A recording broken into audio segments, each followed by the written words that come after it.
Comment serait-elle capable de le replacer désormais? Où trouverait-elle la force et le savoir-faire?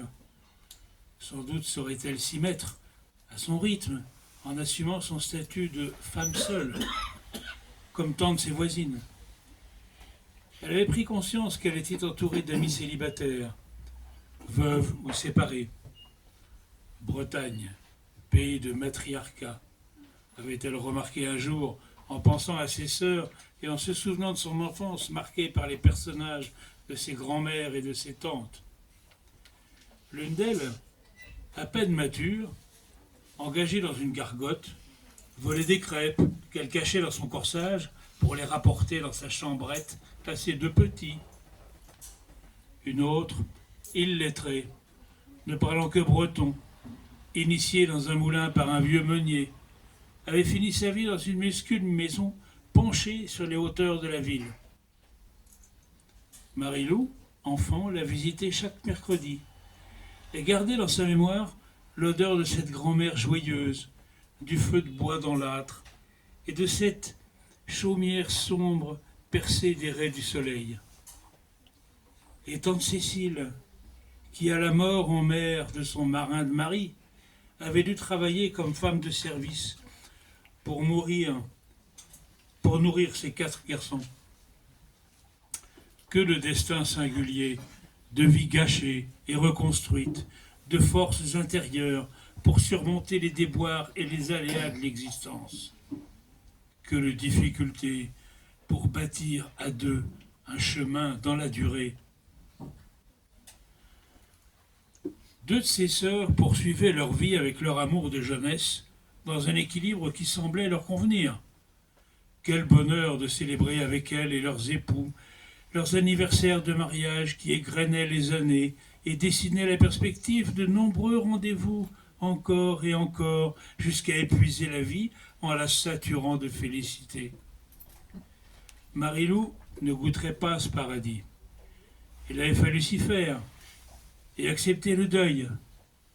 Pour le jardin, elle se résoudrait à pratiquer comme ses copines, en recourant au service de jeunes et valeureux ouvriers agricoles qui gagnaient leur vie à suppléer l'absence des maris, conjoints, amis, compagnons et concubins en vendant la force de leurs bras et leur expérience.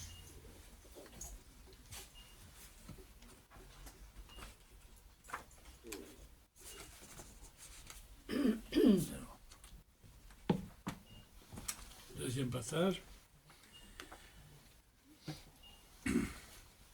Marilou est avec Greg. Les suivre dans leur déambulation, c'est apprécier la science pratique que ces deux-là ont développée et consacrée à leur passion, sans avoir jamais été dans leur jeunesse des jardiniers ou des paysans.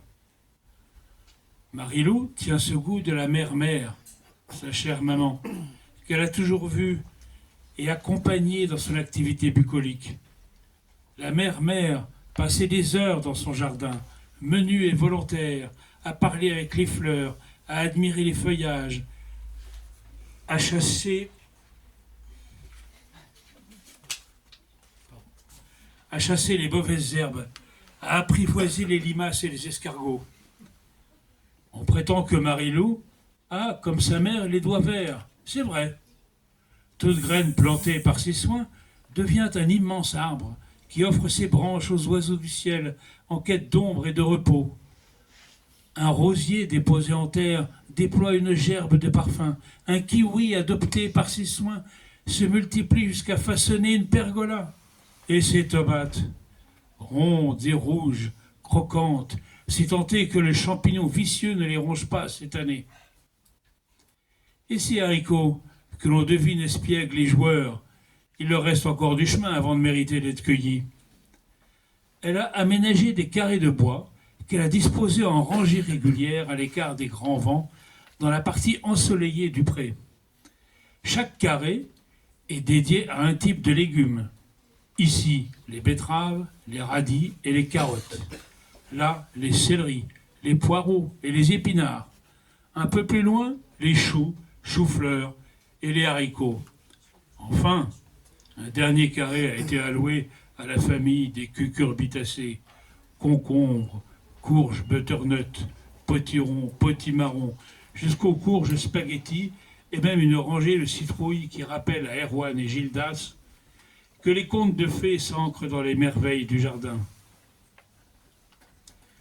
Elle a pris soin des préparatifs en se documentant dans des livres et sur Internet. Elle a acheté les outils nécessaires, griffes, grelinettes et autres râteaux. Elle s'est procuré les bons terreaux qu'elle a complétés en tamisant de la terre. Elle s'est constitué un stock de copeaux de bois afin d'assurer un paillage de qualité pour décourager les invasions de limaces, escargots et autres petits mammifères charmants mais malvenus dans son beau potager. Greg s'extasie devant ces courges, épaisses et colorées, abondantes. Il est épaté par les artichauts gonflés de satisfaction, au point que certains se sont poussés du col jusqu'à revendiquer le titre d'arbuste. Et que dire des immenses cardons qui dressent leurs tiges arrogantes. Sur le côté, Marilou a pris soin de planter des plantes aromatiques. Aneth, cerfeuil, coriandre, cresson, menthe et persil dont elle adore assaisonner ses plats. Et même des fraises des bois qu'elle déguste sur place à chacun de ses passages, la gourmande. Les deux comparses prennent plaisir à parcourir le potager en échangeant sur les difficultés qu'ils rencontrent, en discutant de la bonne saison pour planter les pois ou les épinards, en s'insurgeant contre l'usage des pesticides. « Hello, demande Greg. Quelle déconvenue l'an dernier quand la sécheresse a frappé la Bretagne, à la stupéfaction des vieux du village, mais aussi des autorités. Chacun étant persuadé que les effets du réchauffement climatique ne les atteindrait pas de sitôt. Quelle ne fut pas la stupéfaction de subir les incendies de forêt dans les monts d'Arrée. Marilou montre du doigt les réservoirs d'eau installés en contrebas des descentes d'eau pluviales et le puits qui plonge dans la nappe phréatique. Mais elle assure en user de façon raisonnable, consciente de la nécessité de protéger et d'épargner ce bien commun. « Tiens, lui dit soudain Greg, en extirpant de la poche de son jean un sachet de graines. Tu les testeras l'an prochain et tu m'en diras des nouvelles. » Marilou l'interroge de son regard profond, ce regard turquoise qui voit au fond des âmes. « De la rhubarbe ?» prononce-t-elle dans un souffle. « Bien joué, cousine. » Elle se saisit du sachet et le glisse dans son tablier de jardinage. « Je te ferai goûter ma tarte. »